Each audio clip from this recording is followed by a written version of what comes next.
안녕하세요, 신주입니다. 저는 전 세계의 미스터리한 사건 사고를 소개하고 있습니다.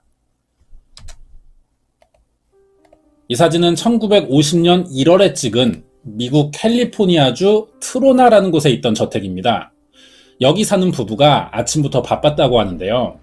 남편인 62세의 조지 퍼트남을 만나러 여러 사람들이 찾아올 예정이었습니다. 조지는 작년부터 신장이 좋지 않았어요. 의사에게 오래 살지 못할 것이라는 진단을 받고 한동안 침대에 누워 생활하고 있었습니다. 병은 더 나빠졌어요. 정말 가망이 없는 상황까지 되자 아내가 가까운 가족과 남편의 친한 친구들을 집으로 부릅니다. 마지막으로 인사할 수 있는 자리를 마련해 준 거죠. 조지는 침대에 누운 채 겨우 뜬 눈으로 자신의 마지막을 같이 하러 와준 사람들과 만났고 가족과 친구들이 눈물을 흘리면서 서로 인사를 나눴습니다. 마지막 순서는 조지의 큰 아들이었어요. 아버지의 손을 붙잡았죠. 조지도 아들의 손을 붙잡은 채 자신이 예전에 부탁했던 어떤 물건을 전해달라고 했습니다. 아들은 아버지의 마지막 부탁인 그것을 주머니에서 꺼내 전해줬죠.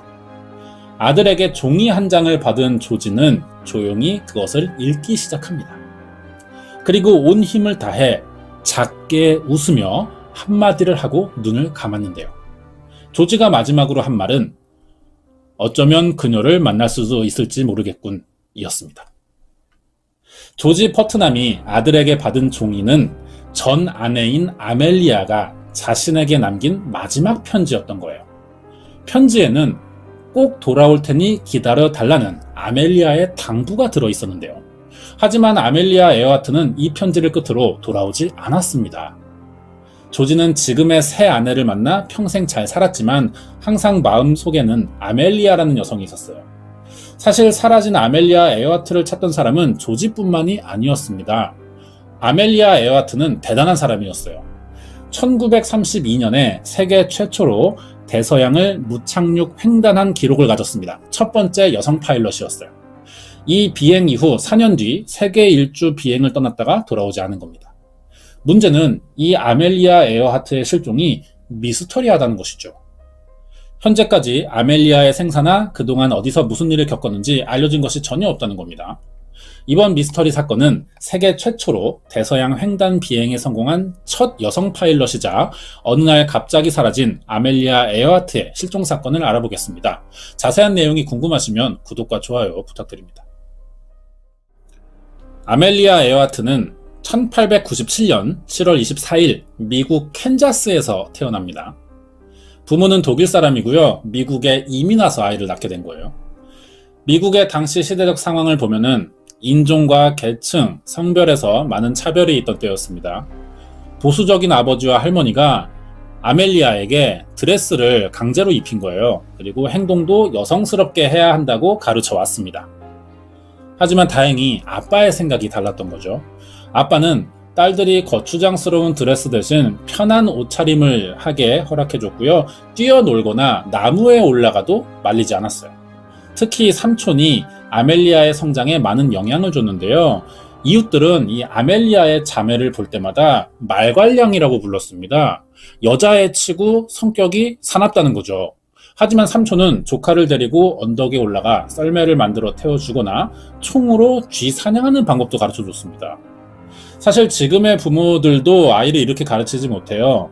그 당시 생각해보면 아빠와 형제들이 엄청 개방적인 사람들이었던 거죠.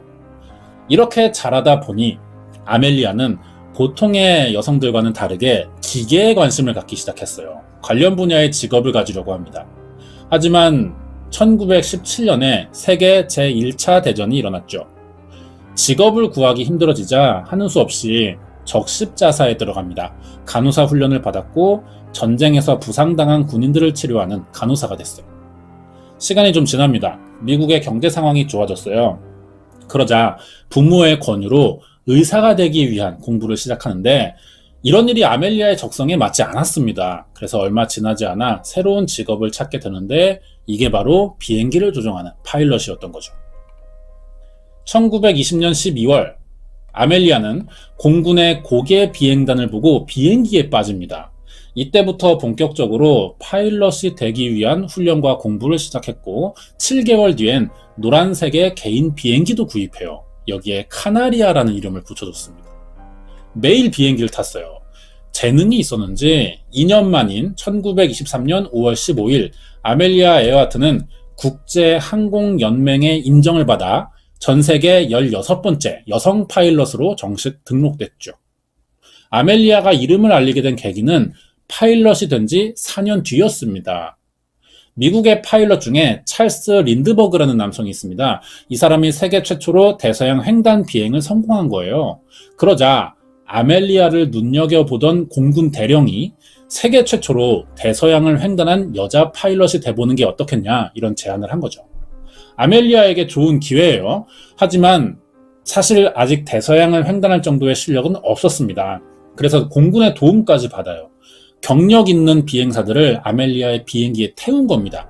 그 덕에 대서양 횡단 비행을 성공했던 거죠. 사실 따지고 보면 아마 이거는 공군의 홍보 수단으로 아멜리아가 쓰였던 것 같습니다. 그래서 아멜리아는 이게 반쪽짜리 성공이라고 생각했어요. 자기 혼자 힘으로 해낸 일이 아니라는 거죠. 반드시 스스로의 힘으로 다시 한번 대서양 횡단 비행을 성공하겠다고 결심합니다. 아멜리아는 결심하면 해내는 사람이었어요.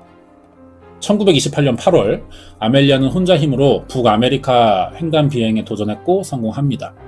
공식적으로 북아메리카 횡단 비행에 성공한 첫 여성 파일럿이라는 칭호가 생겼죠. 이 도전에 성공하면서 비행 실력이 늘었고 자신감도 생깁니다. 그러자 4년 뒤인 1932년에 다시 한번 혼자 힘으로 대서양 횡단에 도전하는데요. 이 비행기는 단발 프로펠러기인 로키드 베가 5B라고 합니다. 아멜리아의 비행기예요. 이걸 타고 캐나다 뉴폴랜드 하버 그레이스를 출발해서 파리에 도착할 예정이었습니다. 그런데 비행 도중에 문제가 생겨요. 태풍과 기계 결함으로 목적지를 도중에 북아일랜드로 바꾸게 된 겁니다. 돌발 상황으로 예전과 다른 목적지에 착륙했지만 아멜리아 에어하트는 무사히 대서양 횡단 비행을 무착륙으로 성공하게 됩니다. 이렇게 아멜리아는 세계 최초로 대서양 횡단에 성공한 첫 여성 파일럿으로 이름을 알리게 됐고요. 미국과 프랑스 대통령에게 훈장도 받습니다. 이때 많은 여성들이 아멜리아를 따라하는 게 유행이었어요. 머리를 짧게 자르고 하얀 스카프에 가죽 자켓을 입었습니다. 미국 문화에 영향을 줄 정도의 사람까지 된 거죠. 그러면 아멜리아 에어하트가 시작에서 말했던 조지 퍼트남을 만나게 된 건 언제일까요? 대서양 횡단 비행에 도전하기 전인 1931년이었다고 합니다. 그 당시 시대상이면 여성이 결혼할 때 남자의 성을 따르는 게 당연했죠. 하지만 아멜리아는 자신의 성을 쓰고 싶었다 그래요.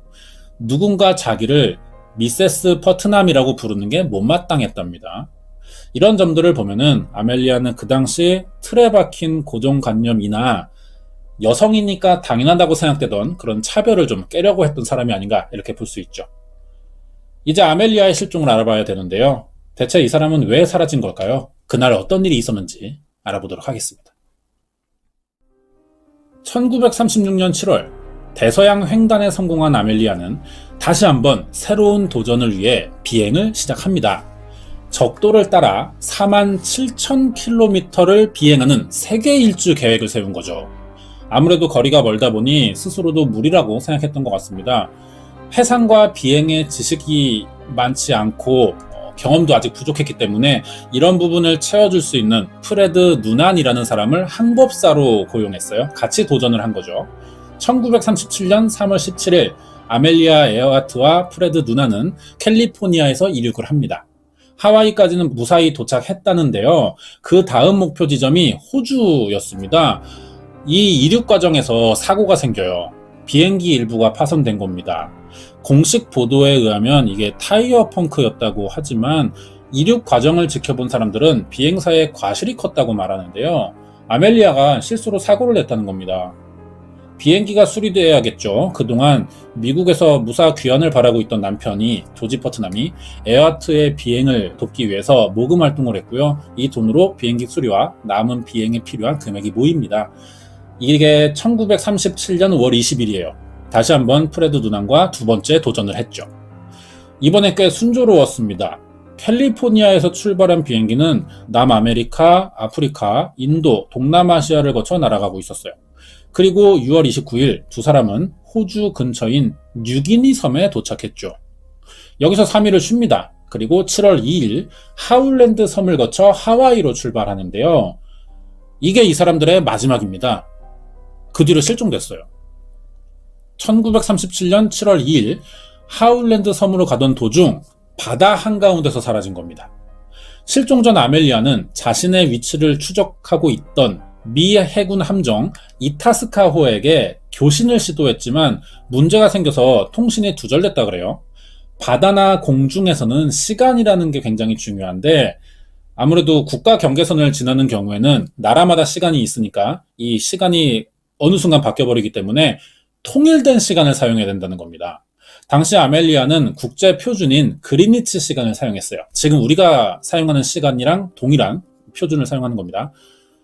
그런데 미 해군 함정은 미국을 기준으로 하는 미국 표준을 썼다는 거죠. 그러다 보니까 이 시간의 오차로 아멜리아가 보낸 교신이 잘 들리지 않았던 것 같습니다. 아멜리아가 보내는 교신은 잘 전달됐어요. 그런데 이타스카호에서 보내는 교신은 시간이 걸려요. 그리고 잘 들리지 않거나 끊겼다고 합니다. 이 문제로 이타스카호는 아멜리아의 비행에 문제가 생겼다는 사실을 뒤늦게 알았어요. 정확히 언제 마지막으로 교신을 시도했는지도 파악하지 못했습니다. 이타스카호가 보이지 않는다. 연료가 바닥나고 있고 현재 고도 304m에서 비행 중이라는 말이 아멜리아의 마지막 교신이었습니다. 그 뒤로 비행기가 사라졌다는 거예요.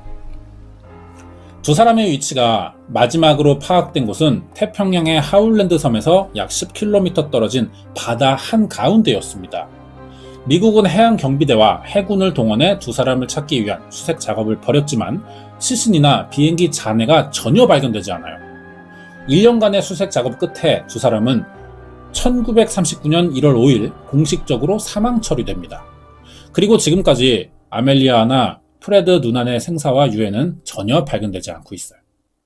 1937년 7월 2일 이후 두 사람에게 무슨 일이 있었던 걸까요? 바다 한가운데서 실종된 사건은 증거를 찾기가 너무 힘듭니다. 기록에 의한 분석과 막연한 수색 외에 할 수 있는 방법이 많지 않아요. 그 외에 할 수 있는 건 대부분이 추측입니다. 그중 대표적인 세 가지를 알아볼 건데요.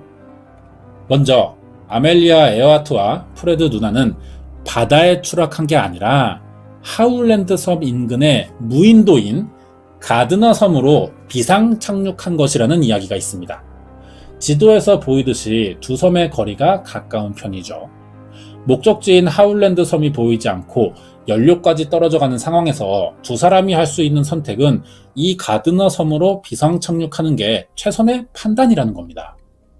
이 말대로 1940년에 여기를 수색해 봤죠. 그랬더니 유골이 나온 거예요. 아멜리아로 추정이 됩니다. 그래서 자세한 분석을 해봤는데 백인 남성의 뼈로 확인됐어요. 프레드 누난일 수는 있지만 아멜리아의 뼈가 발견된 건 아닙니다. 그런데 2015년에 다시 한번 이 유골을 검사해 보니까 남성이 아니라 백인 여성의 것으로 판명이 난 거예요. 유골이 발견된 곳 주변에서 유리잔이나 소지품도 나왔었거든요. 이렇게 되면은 이 유골이 아멜리아의 가능성이 높아지는 겁니다. 그래도 어디까지나 가능성이죠. 유골 자체가 문제는 거의 남지 않았어요. 그래서 더 자세한 조사가 불가능했기 때문에 아멜리아라고 확정 지을 수 있을 정도는 아닌 겁니다. 작은 섬이다 보니까 내륙으로 바다 개들이 많이 올라오거든요. 아마 시신으로 발견됐다면은 개들이 살점을 뜯어먹고 뼈도 분해해서 옮기느라 다 흩어졌겠죠. 그래서 일부만 발견됐던 것 같습니다. 유력할 수도 있어요. 하지만 확정 지을 수도 없는 상황입니다. 그래서 다른 가능성을 더 따져봐야 되는 거죠. 아직 이 섬에 내렸다는 확실한 증거는 없어요. 그렇기 때문에 아멜리아라고 단정 지을 수 없는 겁니다. 두 번째는 가드너 섬이 아닌 다른 곳에 불시착했을 가능성이죠. 그럼 왜 다른 데서는 흔적이 발견되지 않느냐? 우연히 일본군이 점령한 섬에 불시착했다가 포로로 잡혔다는 거죠. 그래서 처형당했을 것이라는 이야기인데요. 1939년은 아멜리아의 법적 사형 선고가 있던 해입니다. 세계 2차 대전이 있었죠. 이때 미군 우편부대에서 일본 경찰이 가지고 있던 기밀 편지를 뺏은 적이 있는데 내용을 보니까 아멜리아 에어하트라는 여성을 처형했다는 내용이 써 있었다고 합니다.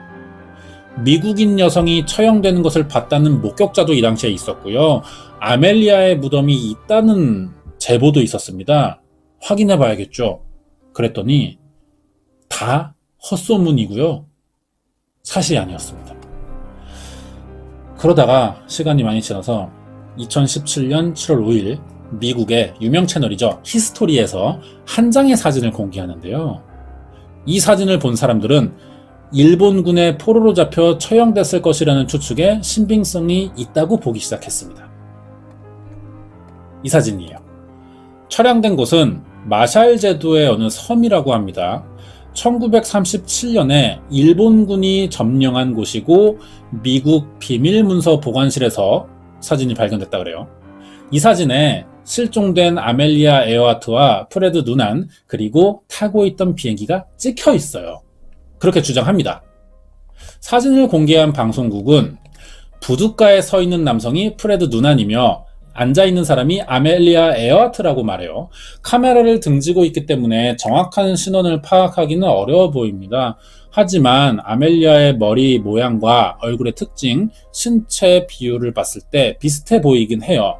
그리고 프레드 누난도 얼굴 특징과 신체 비율을 봤을 때 같은 사람일 가능성이 높아 보인다고 방송을 내보냈습니다. 그런데 이게 사실 인정하기가 좀 힘들거든요. 방송이 나가자 사진 속의 사람들이 정말 아멜리아와 프레드가 맞냐는 논란이 생긴 겁니다. 그 중에 일본에서 블로그를 운영하던 코타 야마노라는 사람이 히스토리가 내보낸 이 방송에 의심이 든 거예요. 그래서 일본의 국립국회도서관을 찾아갑니다. 결국 이것과 같은 사진을 찾아낸 거죠. 확인해 보니까 1935년에 출판된 책에 실려있는 사진이었습니다. 그러면은 책 집필이나 편집 인쇄 이런 시간들을 고려해 봤을 때 사진이 찍힌 날짜는 아무리 빨라도 최소 1934년은 돼야 할 겁니다. 그런데 아멜리아의 실종은 1937년에 있었거든요. 결국 관계가 없는 사진이었고요. 히스토리 채널의 주장은 오류였습니다.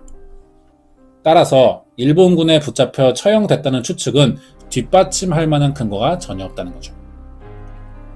마지막으로 사실은 이 사람들이 무사히 살아 돌아왔다는 이야기가 있습니다. 1970년에 출판된 책에서 아멜리아 에어하트가 추락 이후 비밀리에 구조돼서 미국에 돌아왔고 아이린 볼람이라는 가명으로 살았다는 내용이 있거든요. 이 내용은 내셔널 지오그래픽에서 확인해 봤습니다. 아이린 볼람이라는 여성을 찾아가 봤어요. 이 사람이에요. 비교해 봅니다. 얼굴이 비슷한 겁니다. 그런데 자세하게 이야기를 나눠보니까 전혀 관계가 없는 사람이었어요. 비슷하게 닮은 사람이었던 겁니다.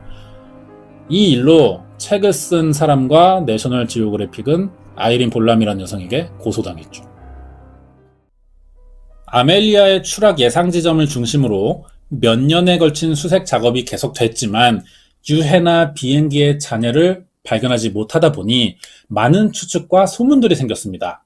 어느 정도였냐면 소문들이 이들이 태평양을 지날 때 우연히 다른 차원의 문을 열어서 거기로 넘어간 게 아니냐는 음모론까지 나올 정도였어요. 미국인들이 음모론을 좀 좋아하는 편이죠. 그래서 어떤 예전의 사건들을 볼 때 얼마나 심각하고 파장이 있었는지를 좀 가늠해 보려면은 관계된 소문들이 얼마나 말도 안 되는 음모론인지 이거를 좀 보면 됩니다. 아직 이 사건에서 확인된 사실은 한 가지도 없어요. 아멜리아 에어하트의 실종은 지금까지도 풀리지 않는 공중 미스터리 중 하나로 남아 있습니다. 준비한 내용은 여기까지고요. 뒤에 관련된 이야기가 조금 더 남아 있습니다. 끝까지 봐주셔서 감사드리고요. 이번 이야기는 공중에서 사라진 미국 최대의 미스터리 아멜리아 에어하트의 실종 사건 파일이었습니다. 네, 관련된 이야기 좀 할 차례인데 사건은 미스터리해요. 밝혀진 거 하나도 없고, 뭐 제가 전문가도 아니다 보니까 저는 인터넷 검색을 통해 정보를 종합해서 전달하는 사람이라서 제가 뭐 어떤 분석이나 추측을 하는 건 좀 설득력이 떨어지고 무리가 좀 있죠. 사건은 뭐 이렇게 남아있는 상태고요. 이 사람에 대한 좀 어떤 뭐 일대기라고 해야 되나? 이런 걸 보니까 어떤 그 여성에 대한 편견을 좀 깨려고 하는 굉장히 자존심도 세고 자기를 뭐 여자만으로 보기를 원치 안 하고 한 명의 어떤 도전을 하는 인간 이렇게 좀 봐주길 바라는 그런 성격이었던 것 같아요. 이 사람이 요즘에 태어났으면은 아마 인권운동도 하지 않았을까 이런 생각도 좀 듭니다. 자, 관련된 이야기 좀 더 할게요. 아멜리아가 북미 횡단할 때 유명해지면서 비행 당시 입었던 복장이 유행했었다 그랬죠.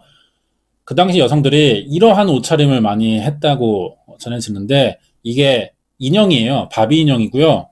바비 인형 회사에서 아멜리아를 모델로 출시한 시리즈입니다. 그때 만들어진 건 아닌데 판매 대상이 여자아이들이다 보니까 유명한 여성을 좀 모델로 하는 경우들이 있겠죠. 아멜리아가 어떤 여성이 접근하기 힘든 영역을 개척했고 어떤 차별을 좀 이겨낸 사람이다 보니까 새로운 여성상으로 제시될 수 있는 겁니다. 이 사람에 대한 생존의 영향력을 좀 알 수 있는 부분인 거죠. 다음 내용은 굉장히 재밌었어요. 이걸 찾고 나서 재밌었는데 2014년에 아멜리아 에어하트가 2014년에요. 세계 일주 도전에 성공합니다. 무슨 말이냐면은 이 사람인데요. 이름이 아멜리아 로즈 에어하트예요. 실종된 아멜리아 에어하트와 이름이 같습니다. 그리고 여성 파일럿이고요. 성이 같다 보니까 후손인 줄 알고 제가 찾아봤는데 아니고요. 이때 세계 일주 당시 나이는 31살이었다 그래요. 2014년 6월 26일 미국을 가로질러서 카리브해, 브라질 북동부, 남대서양, 아프리카 대륙, 인도양, 태평양을 거쳐서 15일 만인 7월 11일에 캘리포니아로 돌아왔다고 합니다.